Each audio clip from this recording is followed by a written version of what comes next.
Всем привет, меня зовут Оскар и с вами канал IT Verdict. Кто давно подписан на наш канал, знает, что у нас на обзоре были разные неплохие беспроводные колонки. Однако сегодня пришло время поговорить о царь-колонке. Речь пойдет о модели Denon Invia, и давайте начнем. Комплектация. В коробке с колонкой идут инструкция, гарантия, адаптер питания с насадками под разные розетки и 3 дополнительных накладки разных цветов. Сама колонка уже более солидного размера, чем те, что были у нас до этого, и весит целых 1,3 кг, что немало. На верхней грани расположен информационный светодиод, кнопка включения-выключения, 2 кнопки выбора режима источника, это AUX кабель либо Bluetooth устройство, кнопка выключения звука и 2 кнопки регулировки громкости. На передней стороне расположена перфорированная панель, которая легко снимается, и, как я уже говорил, вы можете снимать тканевую насадку с каркасом, чтобы, например, промыть или заменить на накладку другого цвета из тех, что идут в комплекте. На правой грани находится разъем для питания, разъем 3,5 для подключения проводного источника звука, ресет и также USB-порт, с помощью которого вы сможете подзаряжать свой телефон. Это здорово. Также на задней панели есть площадка, при нажатии на которую задняя панель выдвигается, образуя своеобразную подставку, с помощью которой колонку можно легко разместить на любой горизонтальной плоскости, тем более, что нижняя грань как подставки, так и самой колонки прорезиненная. В целом сборка колонки просто отличная, ощущается она серьезно, монолитно, материалы на высоте и разве что софт-тач пластик немного маркий. Теперь что касается характеристик. Информацию по частотам производитель, к сожалению, не предоставляет, однако я напишу все, что знаю кроме этого. Устройство имеет 2 широкополосных 57 мм драйвера, а также пассивный бас за счет 100 мм пассивного излучателя. Также на борту имеется усилитель D-класса и DSP процессор. Устройство поддерживает кодеки AAC,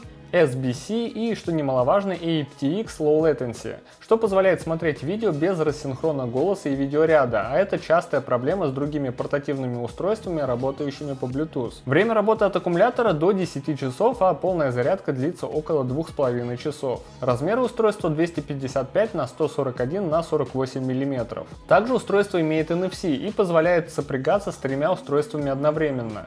Это очень здорово, например, в компании, когда один человек ставит одну песню, а второй сразу же после этого ставит свою, уже без лишних пересопряжений и прочего.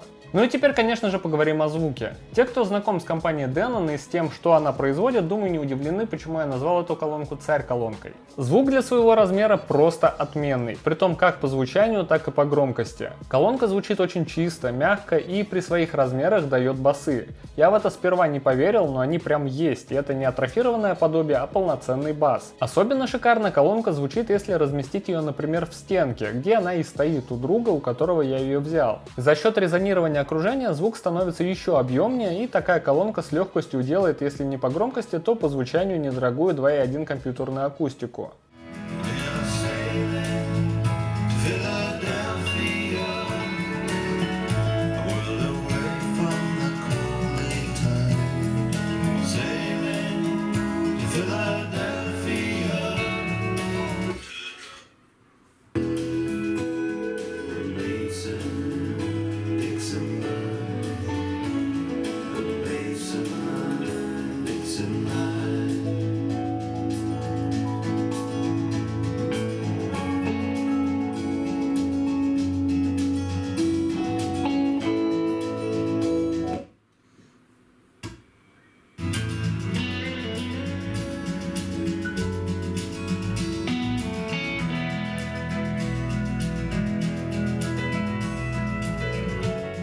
В общем, звуком я действительно очень впечатлен. Устройство просто отличное, и если вам нужно взять что-то в дорогу или необходимо компактное решение для телевизора или домашнего кинотеатра или любой другой сценарий, колонка отлично с ним справится. Из недостатков могу выделить лишь более солидные размеры и вес, чем у менее серьезных колонок, а также цену в 12 тысяч рублей.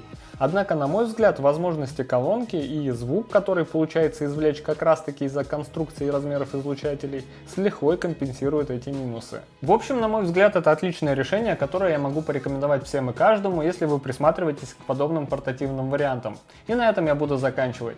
Спасибо за внимание, надеюсь, выпуск был для вас интересным, возможно, полезным. Если это так, подписывайтесь на канал, жмите на колокольчик и увидимся с вами в следующих выпусках. С вами был канал IT Verdict. Пока!